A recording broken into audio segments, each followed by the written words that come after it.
Clock is ticking and time is running out for the Hampden County Sheriff to find a new home for 175 minimum security residents. 22 News I-Team reporter Ryan Walsh found out why it's taking so long. It's no secret that the Western Massachusetts Correctional Alcohol Center was always in MGM Springfield's footprint. Now the sheriff has until the end of the month to get out, and he has no place to go.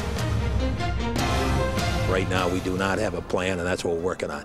About 175 residents currently live at the Western Massachusetts Correctional Alcohol Center on Howard Street. It's a minimum security facility that helps treat alcohol and other addictions. MGM bought the property in Springfield South End for $4.5 million and gave the sheriff until March 31st to relocate. The sale was finalized in December, but there's been an option to buy this property for more than 2 years. The referendum, I mean, there was a lot of unknown factors. And of course, you know yourself, you don't really move until obviously you're faced with that. Ash told the I-Team he had a plan to move into the former Ring nursing home on Mill Street, but their developer bailed on them in early February.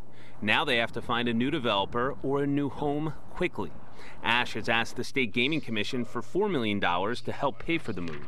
Once there is a deal done, a new location, an actual number that we know for sure, then Commission will look at it. MGM has also offered $150,000 in relocation funds if the sheriff meets the March 31st deadline. Sheriff Ash calls the correctional facility his crown jewel. They have helped more than 17,000 people over the past 30 years. And what happens April 1st to the people that live here? Well, I'm doing everything I can right now, Ryan, to make this happen. The first thing for me is to have a plan. Once I have a plan, I'll then give consideration to moving as quickly as I can.